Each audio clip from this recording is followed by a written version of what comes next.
नया फिर दिन हुआ,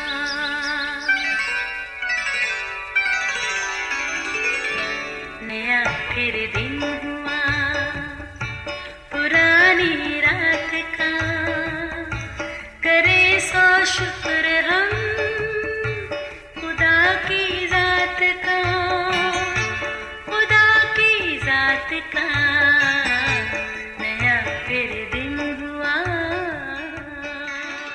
आज की आयत। यीशु ने फौरन हाथ बढ़ाकर उसे पकड़ लिया और उससे कहा, ऐ कम इत्काद, तूने क्यों शक किया। मत्ती 14 बाब 31वीं आयत। अजीज़ों, दुआ यानी खुदा से बात करना एक ऐसी ताकत है जो काम की तहरीक को पैदा करती है। अपनी ज़मीनी ज़िंदगी में यीशु ने कई बार शागिर्दों के सामने इसका अमली नमूना पेश किया, क्योंकि वो एक बड़े और मुश्किल मिशन पर हमारी दुनिया में आए जो उन्हें मुकर्रर वक्त पर पूरा करना था।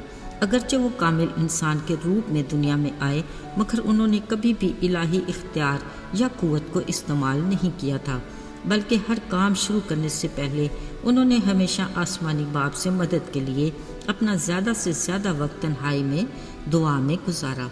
याद रहे, अपनी ज़मीनी खिदमत शुरू करने से पहले जब यूहन्ना से उन्होंने बपतिस्मा लिया तो कलाम में लिखा है कि रूह कुदस यीशु को बियाबान में ले गया, जहाँ 40 दिन रात भूखे प्यासे रहकर अपना सारा वक्त दुआ में गुजारा। दुआ ही की ताकत से उन्होंने अबलीस की आजमाइशों पर फतह पाई, फिर पूरी कुव्वत के साथ मैदान में निकले और दिन रात अपने काम में मसरूफ़ रहे।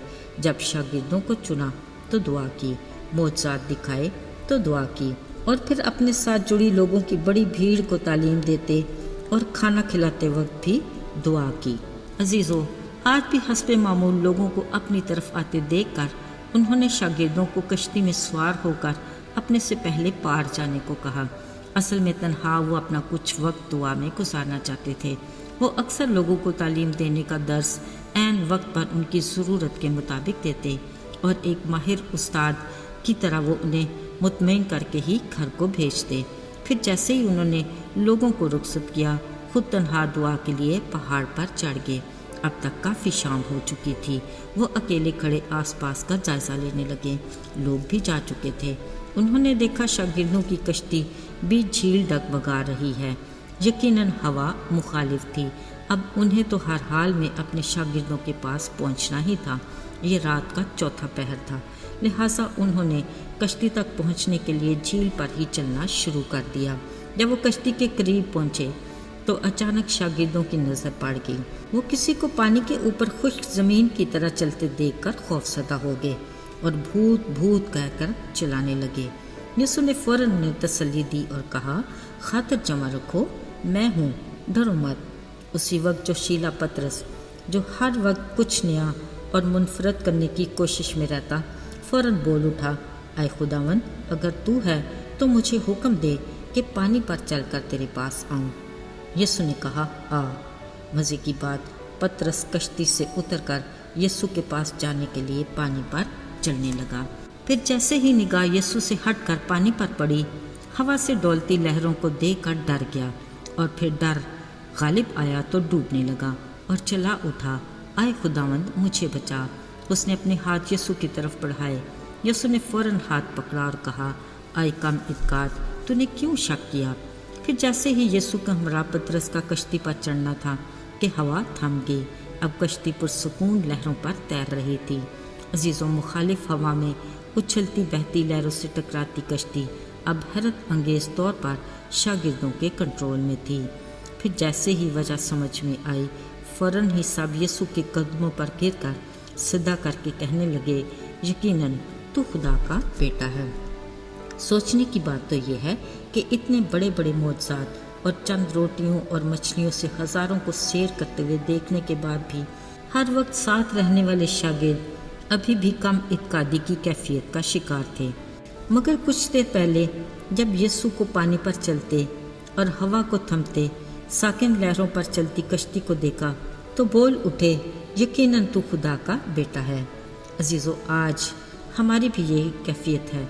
बिलाशुबा हमारे जीवन की कश्ती हर कदम पर उसी के रहम व करम पर होती है, मगर हम इसे रोज़ का मामूल समझकर درگزر کر دیتے ہیں اور اپنی زندگی کی ہر نعمت اور برکت کو اپنا حق سمجھتے اور دینے والے خدا کو فراموش کر دیتے ہیں۔ مگر جیسے ہی کوئی مشکل یا مصیبت ہمیں آ دبوچے، ہم گھبرا کر تب ہی خدا کو پکارتے ہیں کہ آئے خدا، تو نے تو کہا تھا کہ میں ہر پل تیرے ساتھ ہوں، مگر اب میری زندگی اتنی مشکلوں میں کیوں ہے؟ عزیزو، اگر تو ہم صرف نامی مسیحی ہیں اور اپنی آسودگی کے دنوں میں اپنے خالق کو بھول جاتے ہیں، تو پھر مشکل میں ہمیں اس کے وعدے کو یاد دلانے کی ضرورت نہیں۔ ہمارے جیون کی کشتی شک کی اچھلتی کودتی لہروں میں یوں ہی حج کو لے کھاتی رہے گی، پر اگر ہم اپنے خداوند کی رفاقت میں جڑے ہوئے اور ایمان میں مضبوط ہیں تو پھر ہماری نگاہ ہر پل اپنے خداوند پر لگی رہے گی۔ پھر لاکھ غم کے طوفان آئیں اور فکر پریشانی کے جھکڑ چلیں، یقین کیجئے ہمیں کوئی خطرہ نہیں، کیونکہ ہمارے جیون کی کشتی میں ہمارا مسیح موجود ہے۔ یاد رہے، جیون کے کامیاب سفر کے لیے کلام میں لکھا ہے، اور ایمان کے بانی اور کامل کرنے والے یسوع کو تکتے رہیں۔ ہمیں اپنے ایمان میں ہر وقت اور ہر طرح کے حالات میں اس بات پر قائم رہنا ہے کہ یسوع ہی خدا کا بیٹا ہے۔ آئیے دعا کریں۔